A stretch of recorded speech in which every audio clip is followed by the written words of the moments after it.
والمحصنات من النساء إلا ما ملكت أيمانكم كتاب الله عليكم وأحل لكم ما وراء ذلكم أن تبتغوا بأموالكم محسنين غير مسافحين فما استمتعتم به منهن فآتوهن أجورهن فريضة ولا جناح عليكم فيما تراضيتم به من بعد الفريضة إن الله كان عليما حكيما ومن لم يستطع منكم طولا أن ينكح المحصنات المؤمنات فمما ملكت أيمانكم من فتياتكم المؤمنات والله أعلم بإيمانكم بعضكم من بعض فانكحوهن بإذن أهلهن وآتوهن أجورهن بالمعروف محصنات غير مسافحات ولا متخذات أخدان فإذا أحصن فإن أتين بفاحشة فعليهن نصف ما على المحصنات من العذاب ذلك لمن خشي العنة منكم وأن تصبروا خير لكم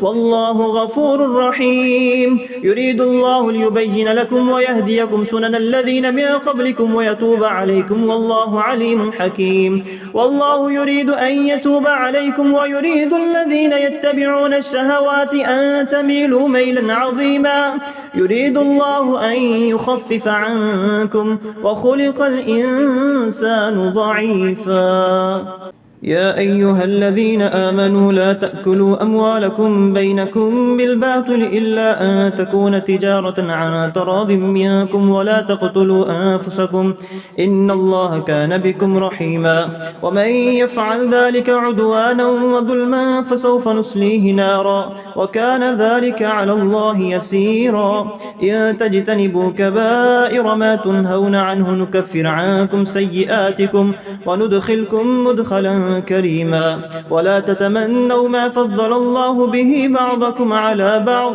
للرجال نصيب مما اكتسبوا وللنساء نصيب مما اكتسبن واسألوا الله من فضله إن الله كان بكل شيء عليما ولكل جعلنا موالي مما ترك الوالدان والأقربون والذين عقدت أيمانكم فآتوهم نصيبهم إن الله كان على كل شيء شهيدا الرجال قوامون على النساء بما فضل الله بعضهم على بعض وبما أنفقوا من أموالهم فالصالحات قانتات حافظات للغيب بما حفظ الله واللاتي تخافون نشوزهن فعظوهن واهجروهن في المضاجع واضربوهن فإن أطعنكم فلا تبغوا عليهن سبيلا إن الله كان عليا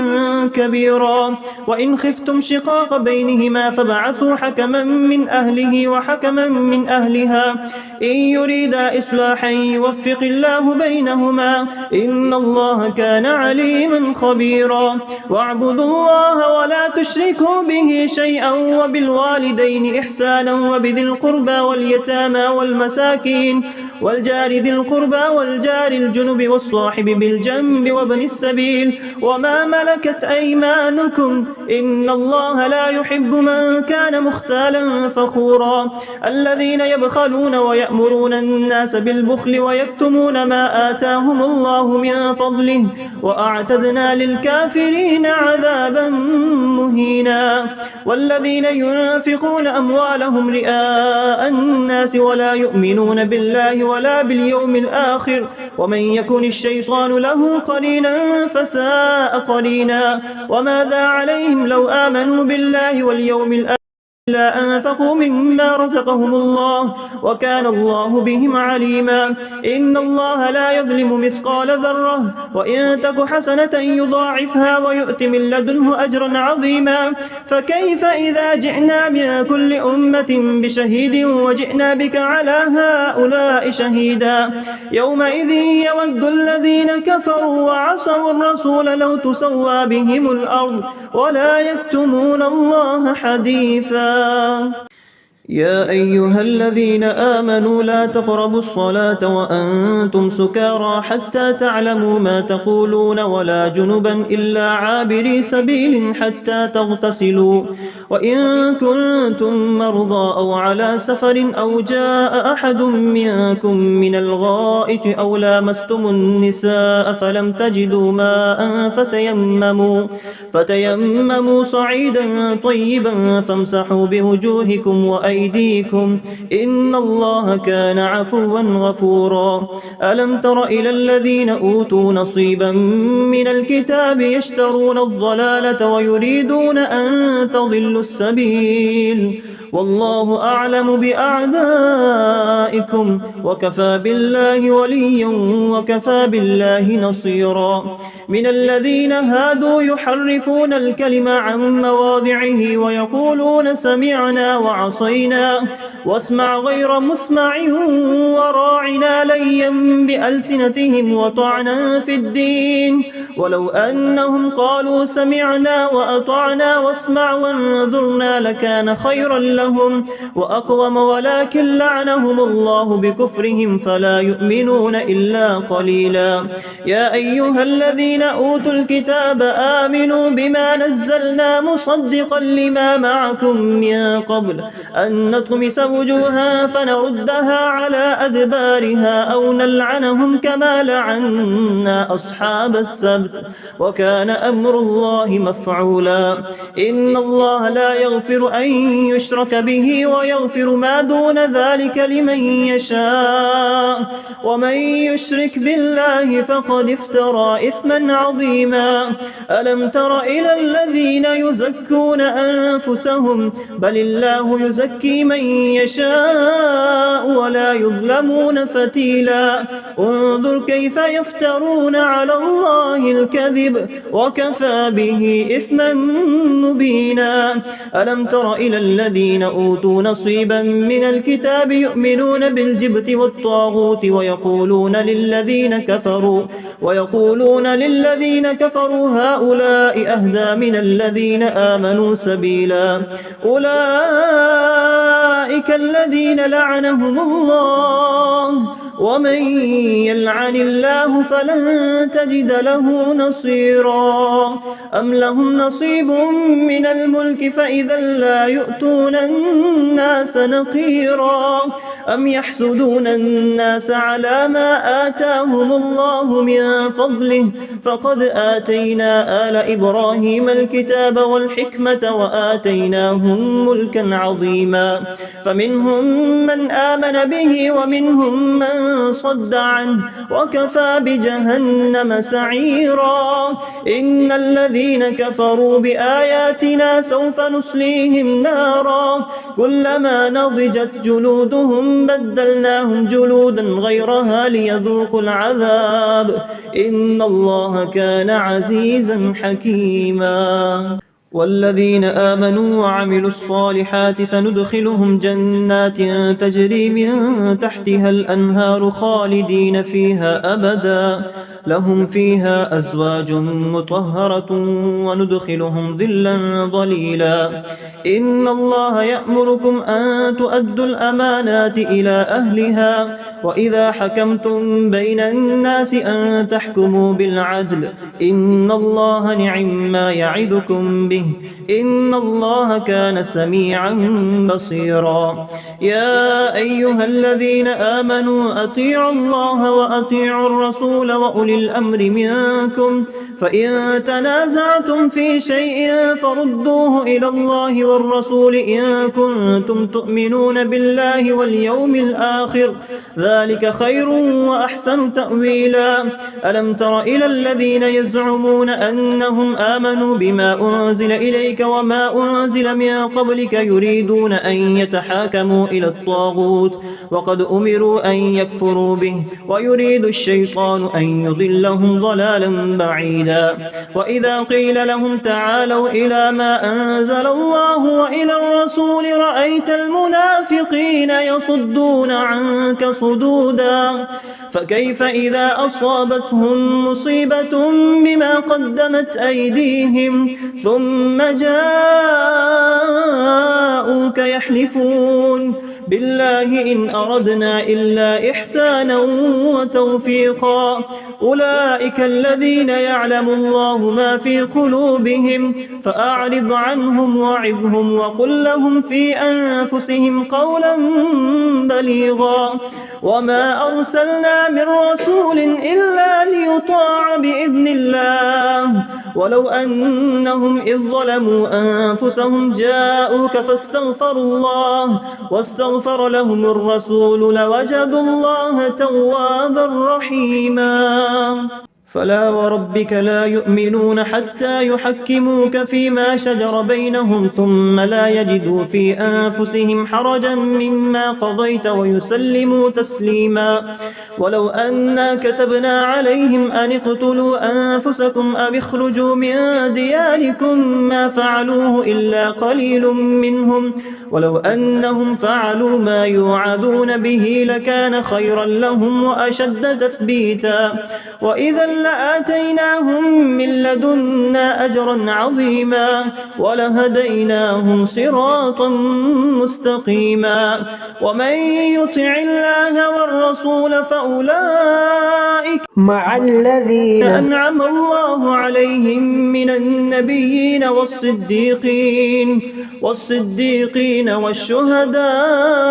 والصالحين وحسن أولئك رفيقا ذلك الفضل من الله وكفى بالله عليما. يا أيها الذين آمنوا خذوا حذركم فانفروا ثبات أو انفروا جميعا وإن منكم لمن ليبطئن فإن أصابتكم مصيبة قال قد أنعم الله علي إذ لم أكن معهم شهيدا ولئن أصابكم فضل من الله ليقولن كأن لم تكن بينكم وبينه مودة يا ليتني كنت معهم فأفوز فوزا عظيما. فليقاتل في سبيل الله الذين يشرون الحياة الدنيا بالآخرة ومن يقاتل في سبيل الله فيقتل أو يغلب فسوف نؤتيه أجرا عظيما. وما لكم لا تقاتلون في سبيل الله والمستضعفين من الرجال والنساء والولدان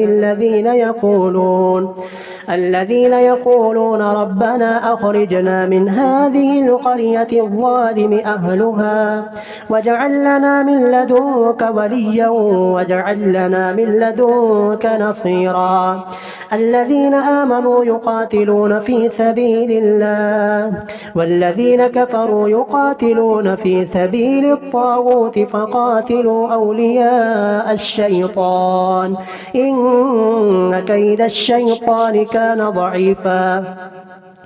ألم تر إلى الذين قيل لهم كفوا أيديكم وأقيموا الصلاة وآتوا الزكاة فلما كتب عليهم القتال إذا فريق منهم يخشون الناس كخشية الله أو أشد خشية وقالوا ربنا لم كتبت علينا القتال لولا أخرتنا إلى أجل قريب قل متاع الدنيا قليل والآخرة خير لمن اتقى ولا تظلمون فتيلا. أينما تكونوا يدرككم الموت ولو كنتم في بروج مشيدة وإن تصبهم حسنة يقولوا هذه من عند الله وإن تصبهم سيئة يقولوا هذه من عندك قل كل من عند الله فما لهؤلاء القوم لا يكادون يفقهون حديثا. ما أصابك من حسنة فمن الله وما أصابك من سيئة فمن نفسك وأرسلناك للناس رسولا وكفى بالله شهيدا من يطع الرسول فقد أطاع الله ومن تولى فما أرسلناك عليهم حفيظا ويقولون طاعة فإذا برزوا من عندك بيت طائفة منهم غير الذي تقول والله يكتب ما يبيتون فأعرض عنهم وتوكل على الله وكفى بالله وكيلا أفلا يتدبرون القرآن ولو كان من عند غير الله لوجدوا فيه اختلافا كثيرا وإذا جاءهم أمر من الأمن أو الخوف أذاعوا به ولو ردوه إلى الرسول وإلى أولي الأمر منهم لعلمه الذين يستنبطونه منهم ولولا فضل الله عليكم ورحمته لاتبعتم الشيطان إلا قليلا فقاتل في سبيل الله لا تكلف إلا نفسك وحرض المؤمنين عسى الله أن يكف بأس الذين كفروا والله أشد بأسا وأشد تنكيلا من يشفع شفاعة حسنة يكن له نصيب منها ومن يشفع شفاعة سيئة يكن له كفل منها وكان الله على كل شيء مقيتا وإذا حييتم بتحية فحيوا بأحسن منها أو ردوها إن الله كان على كل شيء حسيبا الله لا إله إلا هو ليجمعنكم إلى يوم القيامة لا ريب فيه ومن أصدق من الله حديثا فما لكم في المنافقين فئتين والله أركسهم بما كسبوا أتريدون أن تهدوا من أضل الله ومن يضلل الله فلن تجد له سبيلا ودوا لو تكفرون كما كفروا فتكونون سواء فلا تتخذوا منهم أولياء حتى يهاجروا في سبيل الله فإن تولوا فخذوهم واقتلوهم حيث وجدتموهم ولا تتخذوا منهم وليا ولا نصيرا إلا الذين يصلون إلى قوم بينكم وبينهم ميثاق أو جاءوكم حصرت صدورهم أن يقاتلوكم أو يقاتلوا قومهم ولو شاء الله لسلطهم عليكم فلقاتلوكم فإن اعتزلوكم فلم يقاتلوكم وألقوا إليكم السلم فما جعل الله لكم عليهم سبيلا ستجدون آخرين يريدون أن يأمنوكم ويأمنوا قومهم كلما ردوا إلى الفتنة أركسوا فيها فإن لم يعتزلوكم ويلقوا إليكم السلم ويكفوا أيديهم فخذوهم واقتلوهم حيث ثقفتموهم وأولئكم جعلنا لكم عليهم سلطانا مبينا وما كان لمؤمن أن يقتل مؤمنا إلا خطأ ومن قتل مؤمنا خطأ فتحرير رقبة مؤمنة ودية مسلمة إلى أهله إلا أن يصدقوا فإن كان من قوم عدو لكم وهو مؤمن فتحرير رقبة مؤمنة وإن كان من قوم بينكم وبينهم ميثاق فدية مسلمة إلى أهله وتحرير رقبة مؤمنة فمن لم يجد فصيام شهرين متتابعين توبة من الله وكان الله عليما حكيما ومن يقتل مؤمنا متعمدا فجزاؤه جهنم خالدا فيها وغضب الله عليه ولعنه وأعد له عذابا عظيما يا أيها الذين آمنوا إذا ضربتم في سبيل الله فتبينوا ولا تقولوا لمن ألقى إليكم السلام لست مؤمنا تبتغون عرض الحياة الدنيا فعند الله مغانم كثيرة كذلك كنتم من قبل فمن الله عليكم فتبينوا إن الله كان بما تعملون خبيرا لا يستوي القاعدون من المؤمنين غير أولي الضرر والمجاهدون في سبيل الله بأموالهم وأنفسهم فضل الله المجاهدين بأموالهم وأنفسهم على القاعدين درجة وكلا وعد الله الحسنى وفضل الله المجاهدين على القاعدين أجرا عظيما درجات منه ومغفرة ورحمة وكان الله غفورا رحيما إن الذين توفاهم الملائكة ظالمي أنفسهم قالوا فيم كنتم قالوا كنا مستضعفين في الأرض قالوا ألم تكن أرض الله واسعة فتهاجروا فيها فأولئك مأواهم جهنم وساءت مصيرا إلا المستضعفين من الرجال والنساء والولدان لا يستطيعون حيلة ولا يهتدون سبيلا فأولئك عسى الله أن يعفو عنهم وكان الله عفوا غفورا ومن يهاجر في سبيل الله يجد في الأرض مراغما كثيرا وسعة ومن يخرج من بيته مهاجرا إلى الله ورسوله ثم يدركه الموت فقد وقع أجره على الله وكان الله غفورا رحيما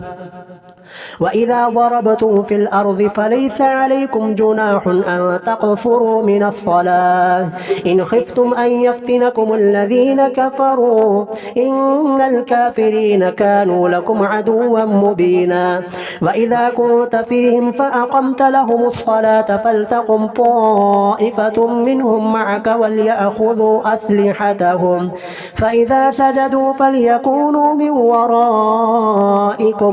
ولتأت طائفة أخرى لم يصلوا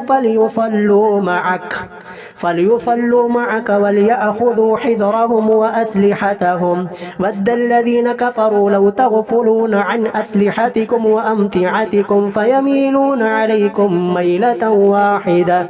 ولا جناح عليكم إن كان بكم أذى من مطر أو كنتم مرضى أن تضعوا أسلحتكم وخذوا حذركم إن الله أعد للكافرين عذابا مهينا فإذا قضيتم الصلاة فاذكروا الله قياما وقعودا وعلى جنوبكم فإذا اطمأننتم فأقيموا الصلاة إن الصلاة كانت على المؤمنين كتابا موقوتا ولا تهنوا في ابتغاء القوم إن تكونوا تألمون فإنهم يألمون كما تألمون وترجون من الله ما لا يرجون وكان الله عليما حكيما إنا أنزلنا إليك الكتاب بالحق لتحكم بين الناس بما أراك الله ولا تكن للخائنين خصيما واستغفر الله إن الله كان غفورا رحيما ولا تجادل عن الذين يختانون أنفسهم إن الله لا يحب من كان خوانا أثيما يستخفون من الناس ولا يستخفون من الله وهو معهم إذ يبجتون ما لا يرضى من القول وكان الله بما يعملون محيطا ها أنتم هؤلاء جادلتم عنهم في الحياة الدنيا فمن يجادل الله عنهم يوم القيامة أم من يكون عليهم وكيلا ومن يعمل سوءا أو يظلم نفسه ثم يستغفر الله يجد الله غفورا رحيما ومن يكسب إثما فإنما يكسبه على نفسه وكان الله عليما حكيما ومن يكسب خطيئة أو إثما ثم يرم به بريئا فقد احتمل بهتانا وإثما مبينا ولولا فضل الله عليك ورحمته لهم طائفة منهم أن يضلوك وما يضلون إلا أنفسهم وما يضرونك من شيء وأنزل الله عليك الكتاب والحكمة وعلمك ما لم تكن تعلم وكان فضل الله عليك عظيما لا خير في كثير من نجواهم إلا من أمر بصدقة أو معروف أو إصلاح بين الناس ومن يفعل ذلك ابتغاء مرضات الله فسوف نؤتيه أجرا عظيما ومن يشاقق الرسول من بعد ما تبين له الهدى ويتبع غير سبيل المؤمنين نوله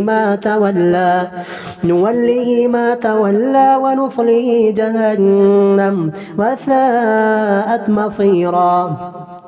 إن الله لا يغفر أن يشرك به ويغفر ما دون ذلك لمن يشاء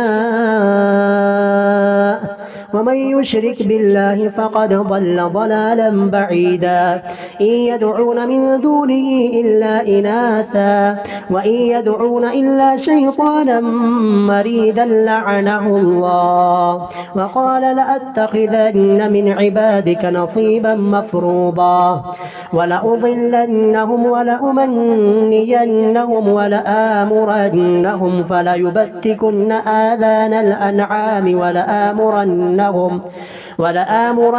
فليغيرن خلق الله ومن يتخذ الشيطان وليا من دون الله فقد خسر خسرانا مبينا يعدهم ويمنيهم وما يعدهم الشيطان إلا غرورا أولئك مأواهم جهنم ولا يجدون عنها محيصا والذين آمنوا وعملوا الصالحات سندخلهم جنات تجري من تحتها الأنهار خالدين فيها أبدا وعد الله حقا ومن أصدق من الله قيلا ليس بأمانيكم ولا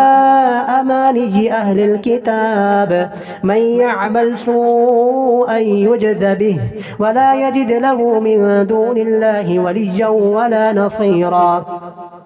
ومن يعمل من الصالحات من ذكر أو أنثى وهو مؤمن فأولئك يدخلون الجنة ولا يظلمون نقيرا ومن أحسن دينا ممن أسلم وجهه لله وهو محسن واتبع ملة إبراهيم حنيفا واتخذ الله إبراهيم خليلا ولله ما في السماوات وما في الأرض وكان الله بكل شيء محيطا ويستفتونك في النساء قل الله يفتيكم فيهن وما يتلى عليكم في الكتاب في يتامى النساء اللاتي لا تؤتونهن ما كتب لهن وترغبون أن تنكحوهن والمستضعفين من الولدان وأن تقوموا لليتامى بالقسط وما تفعلوا من خير فإن الله كان به عليما وإن امرأة خافت من بعلها نشوزا أو إعراضا فلا جناح عليهما أن يصلحا بينهما صلحا والصلح خير وأحضرت الأنفس الشح وإن تحسنوا وتتقوا فإن الله كان بما تعملون خبيرا ولن تستطيعوا أن تعدلوا بين النساء ولو حرصتم فلا تميلوا كل الميل فتذروها كالمعلقة وإن تصلحوا وتتقوا فإن الله كان غفورا رحيما وإن يتفرقا يغني الله كلا من سعته وكان الله واسعا حكيما ولله ما في السماوات وما في الأرض ولقد وصينا الذين أوتوا الكتاب من قبلكم وإياكم أن اتقوا الله وإن تكفروا فإن لله ما في السماوات وما في الأرض وكان الله غنيا حميدا ولله ما في السماوات وما في الأرض وكفى بالله وكيلا إن يشأ يذهبكم أيها الناس ويأتي بآخرين وكان الله على ذلك قديرا من كان يريد ثواب الدنيا فعند الله ثواب الدنيا والآخرة وكان الله سميعا بصيرا يا أيها الذين آمنوا كونوا قوامين بالقسط شهداء